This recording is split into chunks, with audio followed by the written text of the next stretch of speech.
I like it. Obviously excited about the win. First will be a future opponent. Thought there's many things looking at the film that we did well. I think it was a gritty win, just watching our guys compete offensively, defensively. But there are so many things that we still need to correct, whether that be organizationally or just overall knowledge inside of situations in the game that we need to be better for, be better at. And then overall, just there's certain areas on the team that, whether it be special teams or certain situations in the game, offensively or defensively, we have to improve. We just have to. Technically and mentally, we got to get better. So excited for North Texas. This will be a challenge for us. Really good football team. Obviously, not familiar with the head coach, but familiar with the brand of football. Very similar to what we just faced. Probably more multiple on offense. Have some really good players. I think the quarterback does a really good job for them. He's can see coverage and gets the ball out of his hands quick, and then he can make things happen with his legs. And then defensively, they are fast on defense, so we got to make sure that we can be able to execute and change up some looks to make things harder on them. At the end of the day, this will be a physical game on the road, and we'll be in a tough environment. And our guys got to respond from having some success last week and not get complacent and take a step this upcoming week. So I'm excited to watch them practice and how they prepare this week, because I think you can see a test of the team when you realize that there's plenty of work to be done, but the result went in your favor. Will they act different? And that's on us as coaches and the captains and the pulse of this team to make sure that we don't bask in our glory, because anybody can beat you. So we got to get ready for this weekend. Fun fact for you: you've coached 32 games as a head coach. Jaxon Potter is 42 passes at the most by a quarterback in the game you've coached as a head coach. Are you okay with that number, or kind of how do you find I'm okay with winning. For sure. Yeah. And so if that's what we are right now, and we're better at that, we'll balance it out as we go. I do believe in running the football because I believe in situational football. And at the end of that game, we relied a little bit on misfortune of the other team rather than being fortunate ourselves by executing at a high level and being able to run the ball, burn out the clock. Jaxon Potter threw a dime, on the 4th and 1 to T-free. So that led the drive to allow us to continue to move the chains, and then we stalled. We had to kick a field goal. The field goal was blocked, and that field goal the guy was offsides, but that's really hard to tell on film. So if we don't look at that and say, how do we get better, maybe that happens to us because we apply the technique and I'm more caught up in the result, and I'm not. The result was the result because we executed and prepared properly, but there are things in that game that if the wide receiver catches that ball that Colby Humphrey was, hit the ground, what's the result of that drive? I don't know. But I know it was a critical play, and that kid didn't make the play. It's not that we made it. He didn't make the play. And I don't want to leave the result in somebody else's hands. And I think our players need to see those things, and they'll see it again later on this week, just as far as the illustration of how we did it. But the issues inside of that game stemmed a little bit from the other team's lack of execution rather than our own execution and, creating our own circumstance. Would you make your offensive line play? What kind of role did they play in Saturday's game? I thought the D-line was good going into it, and I think number 2 might be one of the better defensive linemen I've seen. I think he's really twitchy, and I think for him to be limited in his role, although he had he didn't have a ton of hurries and he didn't have any quarterback sacks. I think we did a good job with scheming around that to protect. He also had a million batted balls, I felt like, in a short amount of time, right? He made instant plays all the time. And so some of those things, maybe it's less about the scheme and the direction of where we're at on the field, and maybe at times running away from people's best players, because if a player's going to impact the game, I don't know if the scheme matters. And I think we did a good job of managing him. Overall, offensive line-wise, we need to continue to improve and get those hard yards when it's 3rd and 2. We should be able to get a quarterback sneak on a 3rd and 1, regardless if the world knows that those are really hard to stop defensively. And so we got to continue to learn from those moments. How did I do it? How did I fail? And how do I get better so it doesn't happen again? If you don't look at things like that, you'll end up, being on the other end of the loss in the loss column. So. I know one thing that you can't bask too long when you play great teams. Otherwise, you're going to get complacent on what you did. And if I'm going to preach one and know, we're going to live that as a staff, and we got to get ready to play our best football. What role did you see Brock do play in the improvement of the O-line from week 1 to week 2? Brock did a much better job just overall communication. And it's not that it wasn't good in the first game. He was playing the game as far as the bigs were concerned in the first game because he executed. But it's not when you play center or when you're a captain in general. It's not always just about you and succeeding. It's about trying to get everybody else's game to spike with you and make sure that they're on the same page. And that's done with communication inside of the play. And with the you mentioned complacency and making sure that the team doesn't fall victim to that. What are some of your methods for kind of policing that or encouraging a standard of not being complacent even when you've had the success like you mentioned? I think being honest with people and showing them the issues, and it's not to be negative, but it is like I'm the biggest fan. I tell them that all the time. I'm the biggest fan. I want them to have success, but if somebody doesn't tell you the truth, how do you know how to improve? I think it stems from that, and they need to see that in the game, and they need to see what they did well too. It's not just what they didn't do, because there were some gritty plays in there, and there was some perimeter blocking, whether it be Josh Meredith or Carter Paps or Noga or Leighton Smithson or Mack. That those couple yards allowed us to continue to move the chains. And so for me, like what play is not the most important play? They're all important because you don't know which one changes the game. Kirby's 4th down run on 4th and 1, what followed that? Carter Paps shot across the field, what followed that? Trey Lechner's touchdown. Okay, so like if we don't get that 4th and 1, that really doesn't exist without Kirby putting his face in there. That's not highlighted because it's only a 1-yard gain. What are we talking about? We're flipping the field and the defense is going back out there, and we could be in a different situation. So they all matter, and our players need to understand that, and they need to take that ownership, and when they get their opportunity, they need to make the most of it. What have you seen from the team's growth through the first 2 games, and how will that improve going forward? I think there's been a growth. In the first game, like we responded the right way, we just didn't execute the right way. There's a little bit more execution in this, and then there's some inside of this game areas that we need to improve is more on me than anybody else. Because I didn't tell them. And now that we told them, some of the things about how I've called penalties the last 2 games kind of drive me nuts a little bit.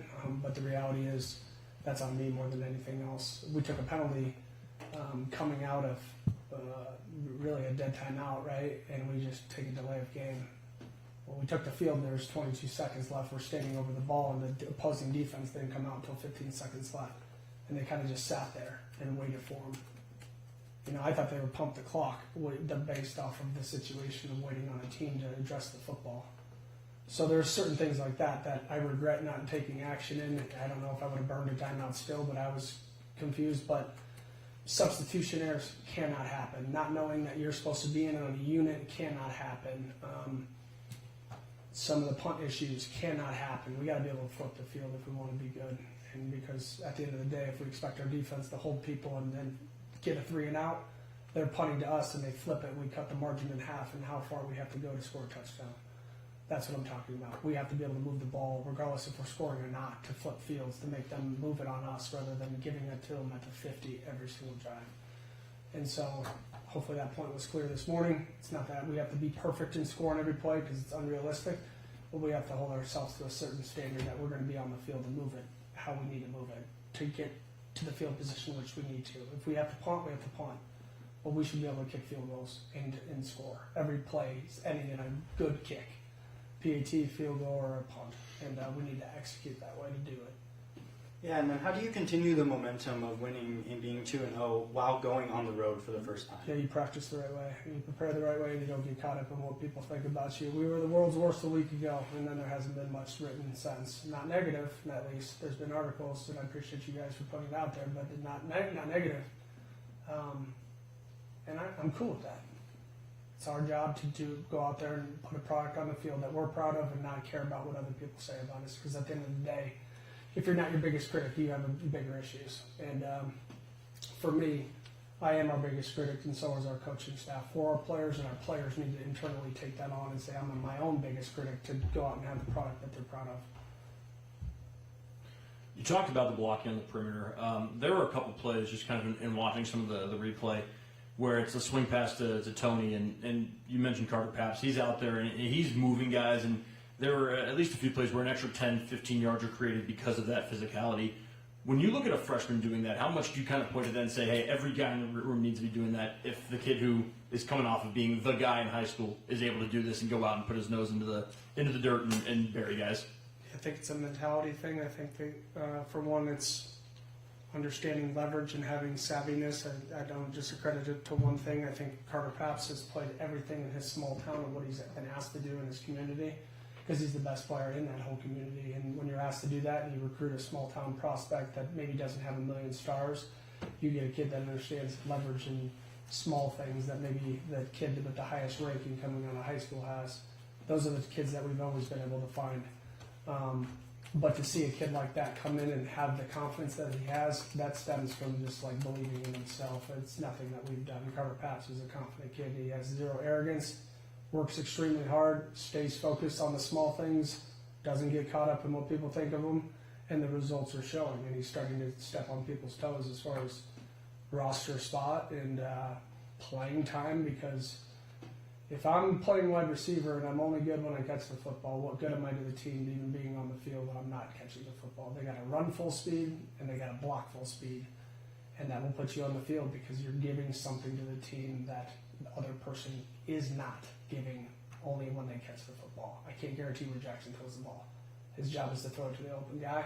It's everybody else's job to execute their role at the highest level. He's doing that. Depth of the defense. I mean, we see Michael Hughes making plays. We see Jack Ellison making plays. We see, you guys rotating a little bit more kind of what you said you wanted to do after Idaho. How much do you think that kind of speaks to how many bodies you have that you can trust at any time to where you're comfortable playing 25 guys on defense and knowing that there isn't that big drop off from the ones to the twos to the threes and fours even? I think it comes down to a product of how you train anybody. You treat them the same. You're really honest with them. You allow them to grow. You tell them the truth. You push them constantly to be a player for you. Some guys are ready skill set wise. Some guys aren't ready physicality wise. Everybody's different, but you got to give them the opportunity to grow inside of a game. And we've been able to do that over my time as far as how we've been able to develop players. And you got to put people into the game, otherwise you're not going to have much of a roster to make us, run at it, what we expect to have a great season, because the guys are just beat up because you're not rotating anybody. So defensively, those guys practice hard, and because they practice hard, they reap, what they sow as far as what they're putting together on a field. And when you practice hard, there's camaraderie in that. You can see it in the spirit of how they celebrate each other. That's the product of winning football. We have to be content with, be patiently impatient and chomp at the bit that I'm ready when I get my opportunity. And everybody's got to buy into that. Everybody. And it doesn't matter. I think our special teams can get better. And there's going to be some guys that get moved on the depth chart because of their lack of production. It's not a playoff. There's only so many plays in a game. If you want a bigger role, earn it. And that's been my pitch to the team, and that roster and the depth will continue to change based off of production. I think that's fair. That's why everybody gets into competitive sports. You don't get a role and then not be able to produce. Everybody's got to earn it. So that's been the thing since I've been here. I'll be honest with you. You got to put out an honest day's work for an honest day's pay. So we're coming together though. We need to practice the way we practiced last week, and we need to prepare that way, and we need to play with some edge, and we need to get our bodies back underneath of us. This is another 3-game stretch here, and then we get to bye. So we're just kind of getting going, and I hope nobody's content with what we've done, because we really haven't done anything yet. It's 2 games among 12, so we got to get ready. When you're talking about the being honest with guys and telling them what they need to hear, but then on the other side being their biggest cheerleader, where does that coaching philosophy come from? And for guys that maybe aren't experienced with you, whether they weren't with you at South Dakota State or new recruits, is there any kind of adjustment period for them if maybe they haven't had that style of coaching in the past? I'm sure there's an adjustment for everybody. Every time you get led by somebody different, regardless if I was this way or not, everybody's different and they take information differently. It's my job to try to get to know who they are and find out what makes them tick. And I promise you, when I'm honest with people, I can be honest with you, and I can be really honest with you to where it could crush you. I try to find out who they are and how they're motivated, and watch how they get spoken to, and see how they internalize the coaching. And then I make my assessment. If that doesn't work, I may try a different approach. And maybe I don't say it out loud in front of the entire group. Maybe I just try to address them one-on-one, because they may shrink and then go the opposite direction of what I'm trying to get done. At the end of the day, they have to be their own biggest critic. I can't want this for them. The coaches can't want this for them. They have to want it themselves with everything inside of them. They give up their life for this. If it's done right, they should. Because what else are we trying to do then if we're not trying to be all in on one thing? You're just kind of living in two worlds averagely, and I'm not about that. So there's a lot of sacrifice on both ends, right? And the reality is, I will tell them when I make mistakes.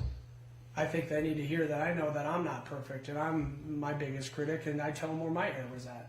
That we shouldn't have had that kickoff last game versus Idaho. We shouldn't have ended the game like that. That was on me. That it shouldn't have happened. It's bad management. I have to address those things. I'm not perfect, but I can tell you my intent in trying to do right is pretty consistent and perfect. Will I be perfect? I won't. But I can tell you I'm going to give it my best. That's all I ever ask for the kids. And the kids aren't going to be perfect either. They're going to make mistakes. They're going to give up a sack. They're going to drop a pick. We're going to throw a pick. Issues are going to happen. How do I respond? Am I willing to take the coaching? Do I know how to grow from here? That's it. What do good teams do to win on the road? They prepare like they need to go win on the road, as if they're no different than they have to win at home. It doesn't matter where you're going. We're going to play an up-tempo offense that's really explosive. And they got great defensive speed, and they're going to be good on special teams. And the routine slightly changes, but not much. Fridays are built so that the home games and the away games are very similar. Unfamiliar place, and we got to go execute, and we can't care about what time we're playing. We're already going to be playing at a different time every single week moving forward. It is what it is. What excuse are we looking for not to play our best? Because you can find one.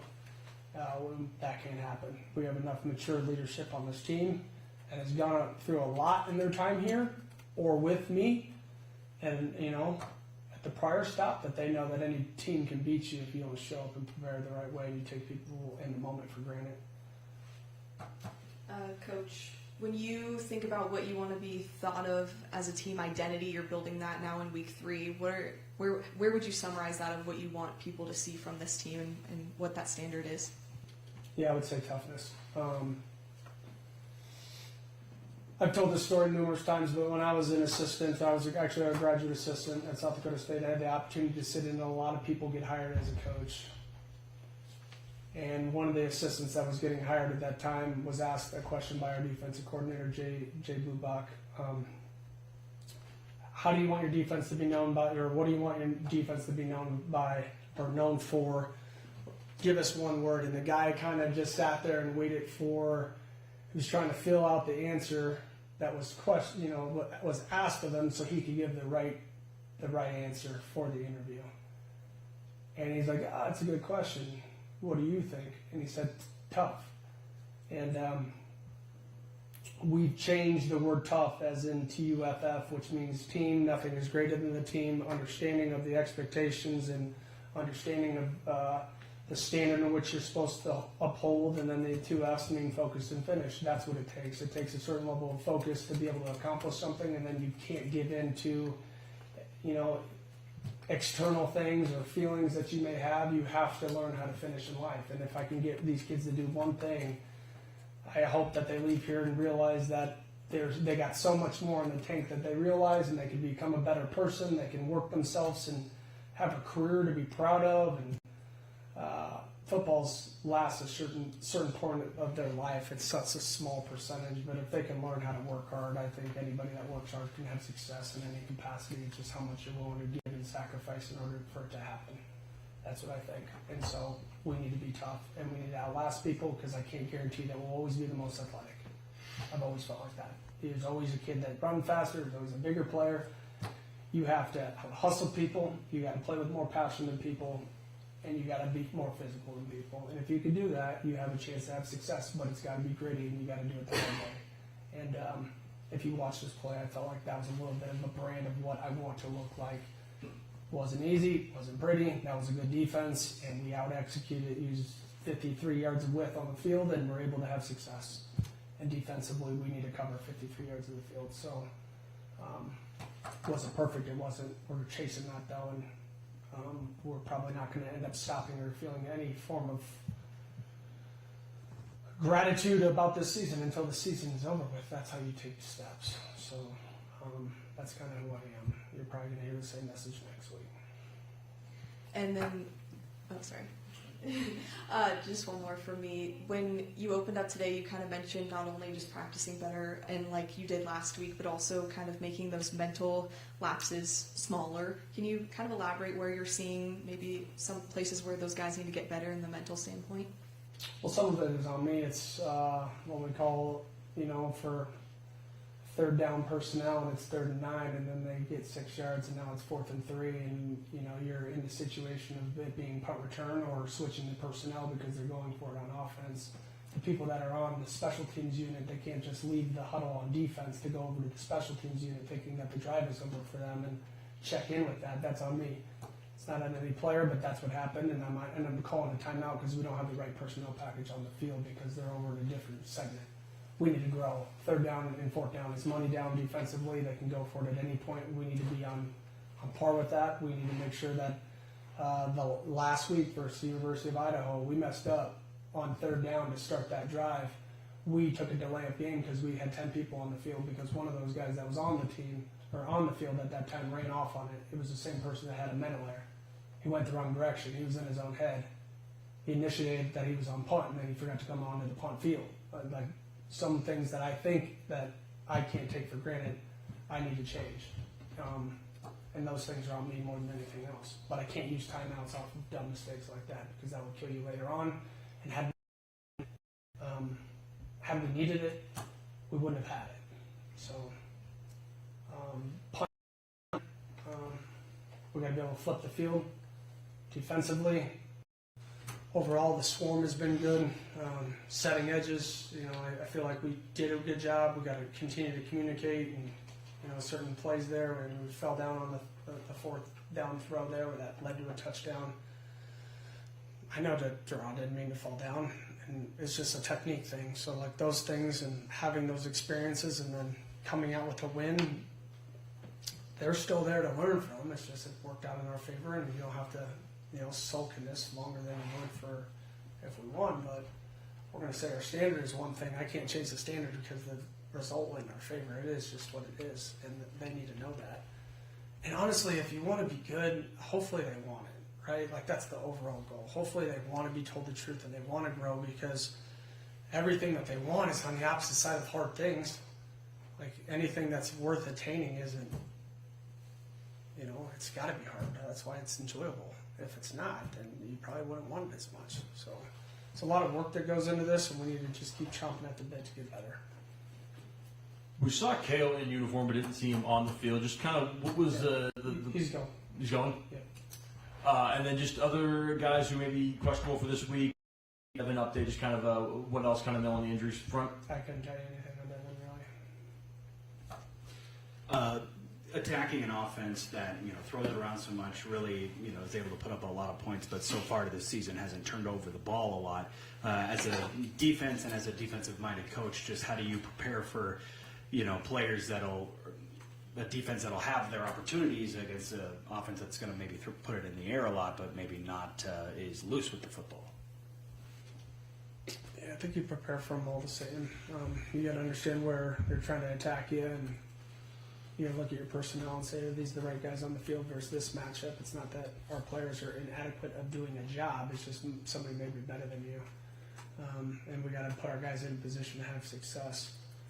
As far as our belief in how we create our own turnovers or capitalize on another team's mistakes, I think that's always hammered home as far as what we expect defensively, as far as turnovers or takeaways and what we expect to hold people to 3rd down. We don't look at it and just set new goals every week. That would be crazy to me. Like, hey, these are the goals in which we have, and this is the percentage, and it changes based off who you're playing. I think you got to get your team to play to a certain level of standard, and the standard doesn't change.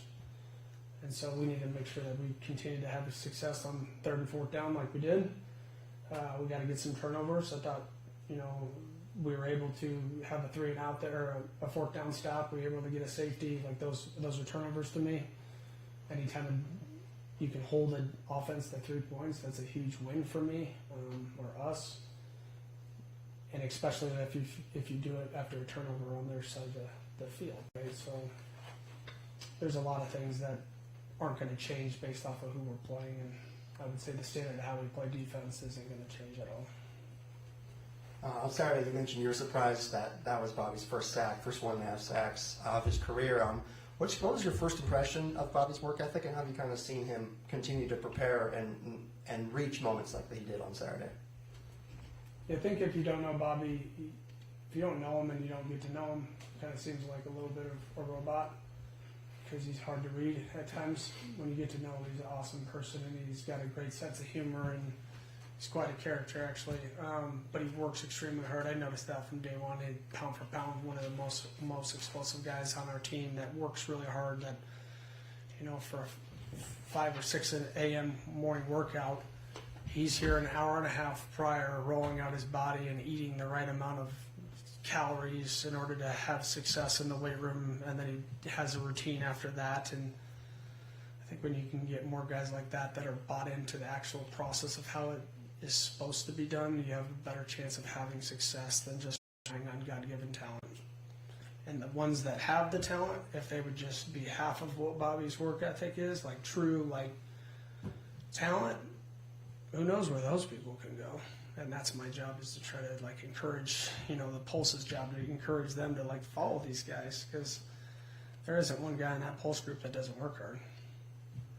And there's probably not one guy in that Pulse group that isn't starting. I think it goes hand in hand. And you mentioned some of the strengths of North Texas. What are, kind of spell it out, what are some of their other strengths that you're looking forward to facing and will you expect to be an utmost challenge? Well, I think any time you play an up-tempo offense creates challenges.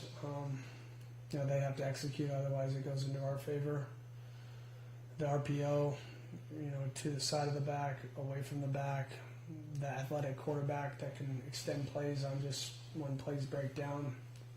Those things are always a challenge. You have to stop the run, but you have to stop an elite quarterback from throwing the ball in a tight window in an RPO.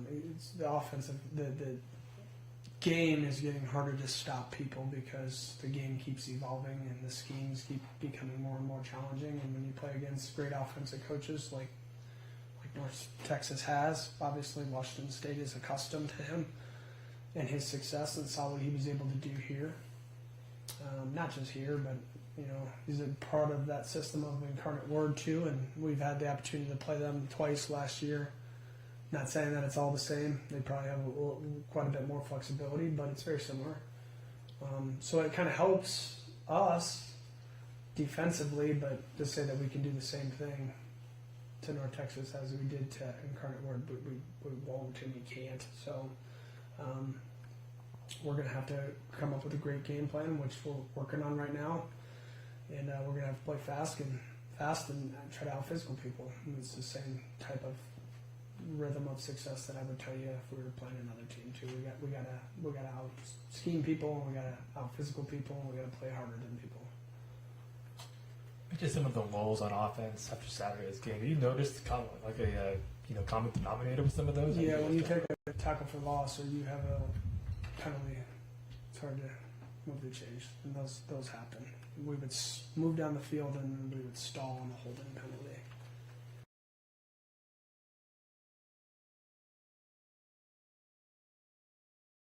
Ourselves, we can't live behind the sticks on a delay of game. Yeah, those are kind of the lulls, is when we set ourselves back. We did a good job of not giving up any sacks against a really good D-line. And a really good defense that had great skill on the perimeter, and I thought really, really talented linebackers. And I do think Coach Lewis does a really good job overall. So, and I think he's he's fresh there. He's had a year under his belt, but I still think it's not as easy as what people think it is. Just to flip a whole team and start your process and get people to believe in, and it's just not as easy as what it used to be because of the transfer portal.